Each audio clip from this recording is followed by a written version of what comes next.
O mundo está a mudar a uma velocidade. Uau! Incrível, não é? E fica sempre a pergunta: será que a nossa educação está a conseguir acompanhar este ritmo?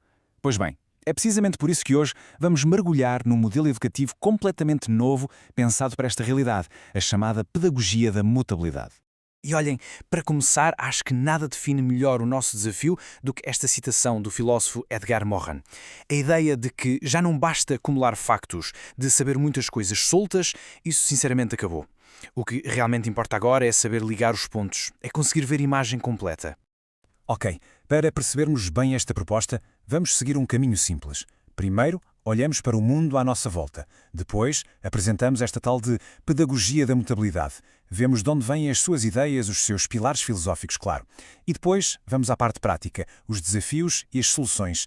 E para fechar, uma reflexão sobre como podemos olhar para a incerteza de outra forma. Muito bem, vamos a isso. Antes de falarmos de educação, temos de falar do mundo. E este é o ponto-chave. Temos de aceitar que o mundo mudou.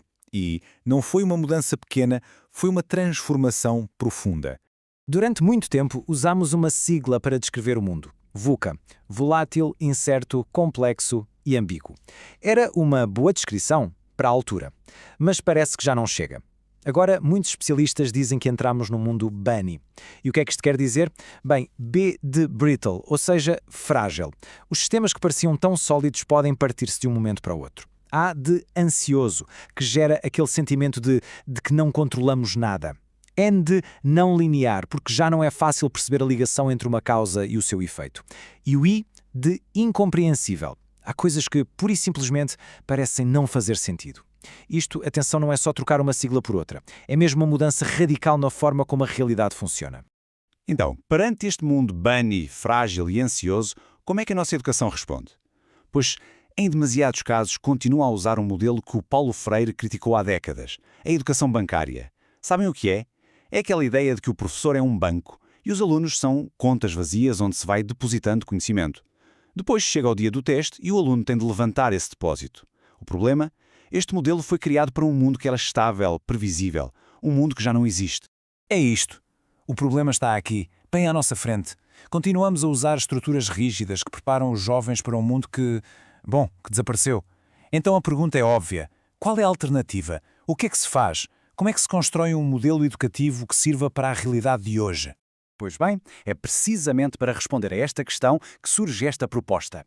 Uma resposta pensada de raiz para os desafios do mundo bunny, a chamada Pedagogia da Mutabilidade, ou PDM. Então, o que é isto da PDM, ao certo? É um modelo educativo que logo à partida assume uma coisa. Não há respostas prontas, não há fórmulas mágicas. Pelo contrário, a sua base, o seu pilar central, é a própria mudança. É uma forma de pensar a educação que está sempre a ser revista, sempre a ser adaptada, seja às novas tecnologias, às mudanças na sociedade ou até às necessidades de cada aluno. E aqui está o ponto-chave, a grande diferença. O foco não está nos conteúdos, naquilo que se decora, está nas competências. O objetivo deixa de ser encher a cabeça de informação e passa a ser desenvolver a capacidade de aprender a aprender. É dar ferramentas para que cada um pense pela sua própria cabeça, para que tenha flexibilidade mental para se adaptar ao que vier. E, claro, resiliência para lidar com os imprevistos. No fundo, estas são as verdadeiras ferramentas de sobrevivência para o século XXI. Mas claro, uma ideia como esta não aparece do nada, não é? A pedagogia da mutabilidade vai beber a uma tradição de pensamento muito rica e muito antiga. Vamos espreitar um pouco as suas raízes, as suas fundações filosóficas. E que raízes? Estamos a falar de um diálogo com verdadeiros gigantes da filosofia. Desde a Grécia Antiga, com Aristóteles, passando por Kant no século XVIII, Hannah Arendt no século XX, até chegarmos a Edgar Morin já no nosso tempo. Vamos ver, de forma rápida, o que cada um deles traz para a mesa. Vamos começar por Aristóteles. A PDM vai buscar-lhe um conceito fundamental, a phrones. O que é isto? É a chamada sabedoria prática. Não é saber a teoria de um livro, nem saber fazer uma coisa técnica. É ter bom senso. É ter o discernimento para olhar para uma situação real, complexa e conseguir tomar a decisão certa, a mais justa. A ideia é que a educação, em vez de dar respostas feitas, deve treinar esta capacidade de julgar bem. Depois de Immanuel Kant, vem a ideia de autonomia.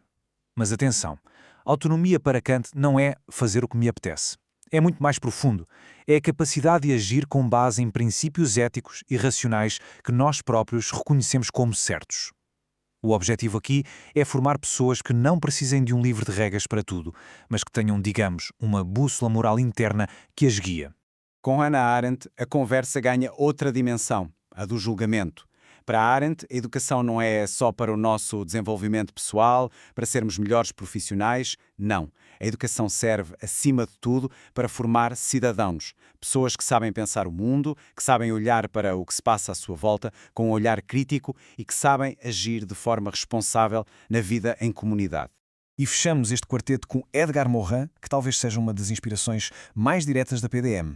Morin fala-nos da necessidade de um pensamento complexo. O que é que ele quer dizer com isto? É a ideia de que temos de parar de ver o mundo em caixinhas separadas. A matemática aqui, a história ali, e começar a juntar os saberes. E mais importante, temos de aceitar a incerteza. A educação não deve ser uma redoma de vidro para proteger da incerteza. Pelo contrário, deve ser a escola que nos ensina a navegar nesse mar de incertezas. Ok, tudo isto soa muito bem na teoria, certo? Mas e na prática? Como qualquer ideia nova, a PDM tem desafios e enfrenta críticas. É importante sermos realistas, por isso vamos agora olhar para alguns desses obstáculos e para as soluções que são propostas. Por exemplo, há quem diga, isto não é flexível demais, não se arrisca a ser um caos. A solução proposta é criar algumas bases, alguns referenciais mínimos para garantir que há coerência, mas sem matar a autonomia. Outra crítica, isto exige imenso dos professores, verdade.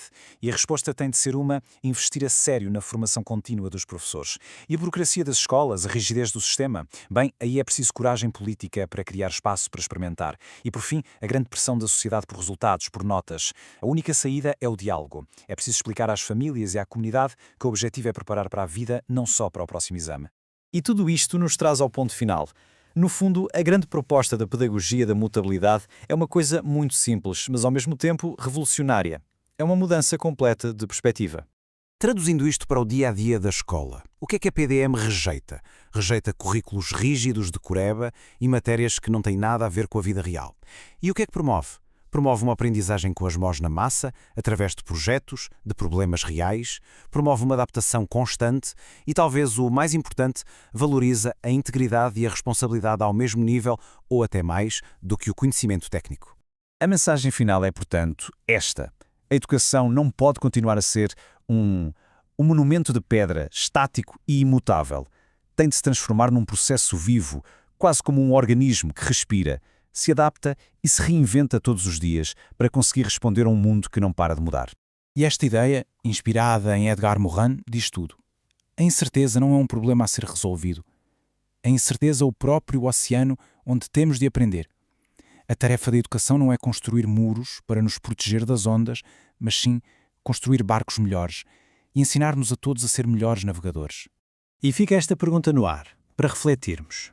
Passamos tanto tempo a ver a incerteza como um inimigo, como algo a evitar a todo custo. Mas e se estivermos a olhar para a coisa da forma errada? E se a incerteza for, afinal, o terreno mais fértil que existe? O lugar onde a criatividade, a inovação e o verdadeiro crescimento podem finalmente acontecer? E se essa for a grande oportunidade que a educação tem, aqui e agora?